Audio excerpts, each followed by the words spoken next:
Hello everyone. Welcome to my lecture series of data structures and algorithm. I hope you have gone through the previous lecture in which I have explained insertion or NQ in linear queue. Now in today's lecture, we will be learning about deletion, which is technically called as Dequeue in linear queue, right? Now let's start the lecture. Before understanding deletion in linear queue, we should understand some basic points, right? The first case is when queue is empty and we further try to delete. So already there is no element in the given queue and you're trying to delete something out of it. It is going to give you some message, error message, that is underflow condition. So when there is no element in the queue and you're trying to delete something out of it, that condition is called as underflow condition. Now coming to the case 2, when queue is empty. So when queue is empty, both your rear pointer and front pointer will point to -1. And in the case 3, when queue has single element. So there are two possibilities. First possibility is we have just inserted one element into the queue when it was initially pointing to -1. Rear and front pointer was pointing to -1 and we inserted the first element. So both rear and front will be pointing to 0th location. Or else when both rear and front are pointing to size -1. In that case also there is only one element present in the queue, that is the last element. Fine. Now let's understand deletion in linear queue with the help of example. So this is the given queue and we can say that we have to understand deletion in linear queue. So I have inserted all the elements at all the given locations. So the size of the queue is 4. First index is 0 and last index is size -1, that is 3. So we have been adding elements into the given queue where the rear was first pointing to 0, then to 1, then to 2, and then finally to 3. So now this is the case when we have been adding elements into the queue and finally your rear is pointing to the last location and front is pointing to the 0th location, right? So in the first case, when I want to delete it, so what will happen? Your front will shift to the next location. So whenever you will delete any element, the front will be incremented by 1. And you can also see that in queue, insertion and deletion takes place at different end. So if insertion takes at one end, deletion will take at another end, right? So as we can see, insertion was taking at this end and deletion is taking from this end, right? Then again, I want to delete this data. So what will happen? The front pointer will point to the next index. Again, I will delete this data. Front pointer will point to the last index.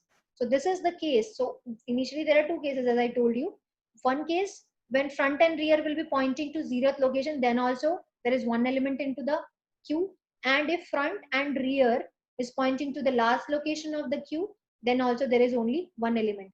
And if I delete this element also, then there is no element in the given queue. So both front and rear will point to -1, which shows that your queue is empty.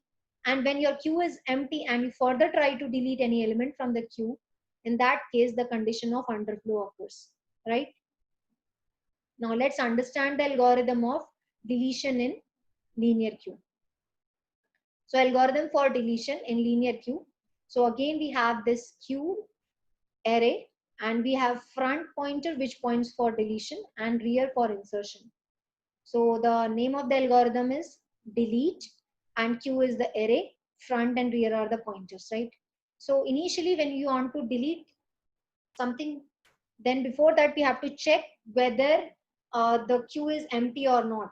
So if front is pointing to -1, then it shows that your queue is empty and you cannot delete anything from the queue. So it will simply give a message that is underflow, no data value present in the queue for deletion. Simple. In case 2, the first condition was in if, so the next condition is in else if. So we will check whether rear is equal to front. So in that case, what will happen?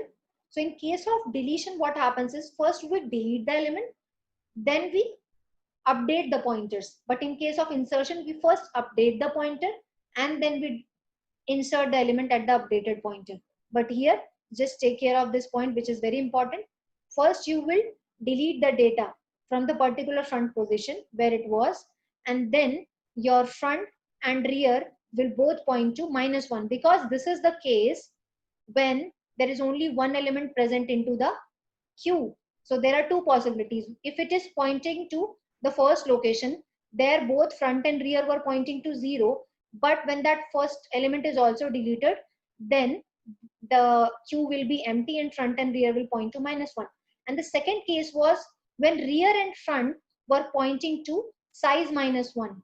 In that case also, there is only one element into the queue, and when you delete that element from the queue, then again the queue will be empty, and again the front and rear will point to -1. So there was only one element present into the queue that has been deleted. So again, when the queue becomes empty, front and rear will point to -1.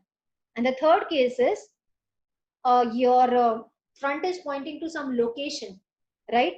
And you delete the element at that particular location. So let's say the front is pointing to location 2, and I am deleting the element from the location 2. So then front will shifting to one more location. So front will be front plus 1. That is, the value of front will be incremented.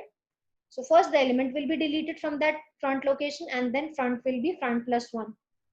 So value deleted from the queue at the front position, which is not the first index. So this is the case when the element is not the first element, right? And after deletion, we will come out of it, right? Now, understanding the time complexity for deletion, or you can say dequeue operation in linear queue. So the time complexity here is big O of 1, because we are just given an index from where we have to delete the element. So that just takes constant amount of time, and for that the time complexity will be big O of 1, right?